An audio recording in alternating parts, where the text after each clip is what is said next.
আমার ভিডিও দেখে একটি বাচ্চা শিশু সে এসেছে মাঠে দেখা করতে এবং সে বলতেছে আপনি যে গাড়ি চালান আমাকে কি গাড়ি চালাতে নেওয়া যাবে না, আর বলতেছে গাড়ি চালানো আমি শিখবো। সে এরকম অনুভূতি আমার কাছে প্রকাশ করেছে এবং বলছে আমি আপনার প্রত্যেকটি ভিডিও দেখি, আমি একটু তার সাথে এই মুহূর্তে কথা বলবো। আসলে তোমার নামটা কি? টয়েন। কি টয়েন। টয়েন? আগে পরে কিছু নাই, শুধু টয়েন?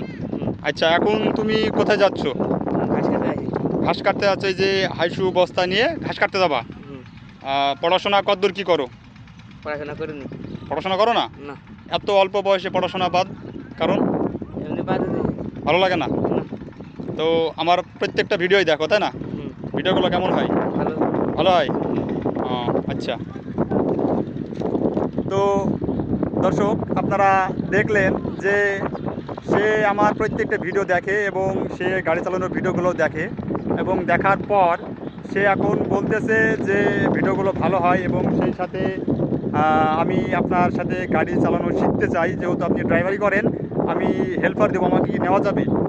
আর মূল কথা হচ্ছে সে পড়াশোনা বাদ দিয়েছে, কারণ বাড়িতে গরু ছাগল আছে, কৃষিকাজ করে, কৃষিকাজ করতে তার ভালো লাগে। আর সে বলছে আমি আপনার মতো গাড়ি চালাবো বা কৃষি কাজ করব এবং সেই সাথে ভিডিও করব, যদি আমাকে একটু শিখিয়ে দেন। আসলে এগুলো শেখানোর কিছু নাই, তার এই যে সে যে আমার ভিডিও দেখে এবং আমার কাছে এসেছে, এটা একটি হচ্ছে ভালোবাসা। আসলে খুব ভালো লাগলো যে অন্তত কিছু মানুষের ভালোবাসা তো পেয়েছি, যে ভিডিও করি, ভিডিও করার মাধ্যমে মানুষের দেখে এবং মানুষের চিনে, এটা অনেক বড় বিষয়। তো আমি টয়নকে বলবো, তাকাও, ফোন আছে? ফোন আছে? ভিডিও করার ইচ্ছা? ভিডিও করতে হলে কিন্তু প্রতিদিন নিয়মিত ভিডিও করতে হবে, ঠিক আছে? তাকাও, কেন তাকাও।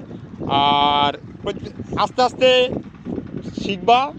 আর গাড়ি চালানোর যদি ইচ্ছা থাকে তো নিয়মিত গাড়ির সাথে আসতে হবে এবং থাকতে হবে, তাহলে গাড়ি চালানো শিখে যাবে, ঠিক আছে? তো সে থাকতে চাচ্ছে, কাজ করতে চাচ্ছে, দেখি যদি সে তার ধৈর্য যদি থাকে তাহলে সে গাড়ি চালানো শিখতে পারবে। তবে ভালো লাগার একটি বিষয় সেটা হচ্ছে যে ভিডিও করি এবং মানুষ দেখে এবং চেনে এবং কাছে এসে বলে ভিডিওগুলো ভালো লাগে, তখন সব থেকে আরও বেশি ভালো লাগে, কারণ ভিডিও করেও তো মানুষ অন্তত চিনছে, এটাই হচ্ছে অনেক বড় বিষয়।